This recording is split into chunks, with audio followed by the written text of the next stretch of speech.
बिहार में बीजेपी का बड़ा दांव, चुनाव में पवन सिंह दिखाएंगे पावर। पावर स्टार की एंट्री ने पलट दिया खेल। बिहार विधानसभा चुनाव 2025 के नजदीक आते ही राजनीतिक हलचल अपने चरम पर पहुंच गई है।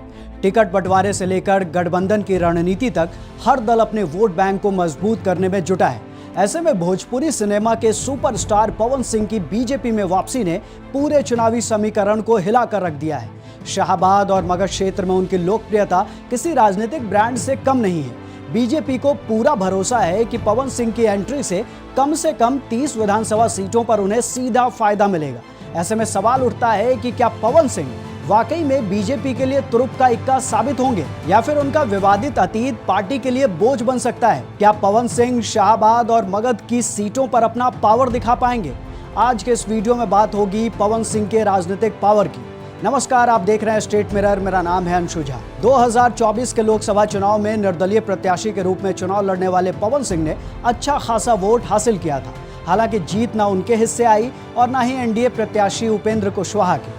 इसके बाद दोनों के बीच तनाव गहरा गया था, लेकिन दिल्ली में अमित शाह और उपेंद्र कुशवाहा से मुलाकात कर पवन सिंह ने एक तरह से एनडीए में अपनी घर वापसी कर ली। अब बीजेपी को पूरा भरोसा है कि पवन सिंह के स्टार पावर और जनाधार उन्हें शाहबाद और मगध क्षेत्र की 30 से भी ज्यादा सीटों पर सीधा फायदा दिला सकती है। बीजेपी अब पवन सिंह को सिर्फ एक चेहरा नहीं बल्कि चुनावी रणनीति का अहम हिस्सा मान रही है। भोजपुरी फिल्मों के पावर स्टार पवन सिंह की लोकप्रियता भोजपुर, बक्सर, रोहतास, कैमूर, जहानाबाद, अरवल, गया, औरंगाबाद और नवादा तक फैली हुई है। इन जिलों में विधानसभा की 60 से ज्यादा सीटें आती हैं।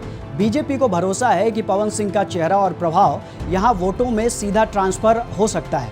पवन सिंह राजपूत समाज से आते हैं। बिहार की राजनीति में ठाकुर वोट बैंक बेहद अहम माना जाता है। बीजेपी का मानना है कि पवन सिंह की मौजूदगी इस समुदाय को एकजुट करने में मददगार होगी और एनडीए गठबंधन को इसका सीधा फायदा होगा। बीजेपी को भरोसा है कि पवन सिंह की एंट्री से इन जिलों की 30+ सीटों पर निर्णायक असर पड़ेगा। अमित शाह से मुलाकात का संदेश।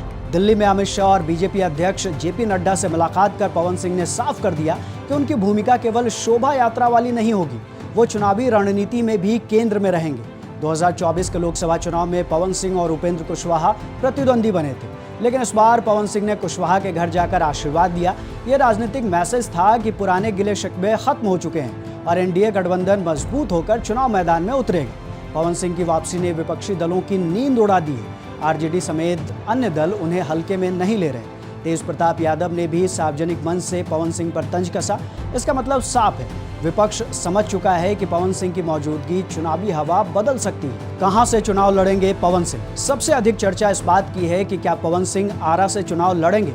अगर ऐसा हुआ तो बीजेपी के लिए 20 से 25 सीटों का खेल आसान हो सकता है। पवन सिंह की लोकप्रियता और प्रभाव इस क्षेत्र में उन्हें निर्णायक शक्ति बनाता है। भोजपुरी फिल्मों में पावर स्टार कहे जाने वाले पवन सिंह की फैन फॉलोइंग अपार है। पवन सिंह का युवा वर्ग पर असर कमाल का है। सोशल मीडिया और स्टेज शो के जरिए उनका प्रभाव सीधे वोट बैंक में ट्रांसफर हो सकता है। बीजेपी का मानना है कि ये 2 से 3% अतिरिक्त वोट कई सीटों पर जीत हार का अंतर तय कर सकता है। हालांकि पवन सिंह के स्टार पावर बीजेपी के लिए वरदान साबित हो सकती है, लेकिन उनका विवादित अतीत पार्टी के लिए रिस्क भी है। महिलाओं से जुड़े विवाद और व्यक्तिगत जिंदगी के मुद्दे कभी कभी पार्टी की चाल, चरित्र, चेहरा की छवि को नुकसान पहुंचा सकते हैं। पवन सिंह की राजनीति में लंबी पारी खेलने की इच्छा है, लेकिन ये पूरी तरह उनके अनुशासन और व्यवहार पर निर्भर करेगी। बीजेपी में पवन सिंह की वापसी ने बिहार चुनाव की राजनीतिक तस्वीर को बदल कर रख दिया है। शाहबाद और मगध के कई जिलों में उनका प्रभाव बीजेपी को सीधे लाभ पहुंचा सकता है, लेकिन उनके विवादित अतीत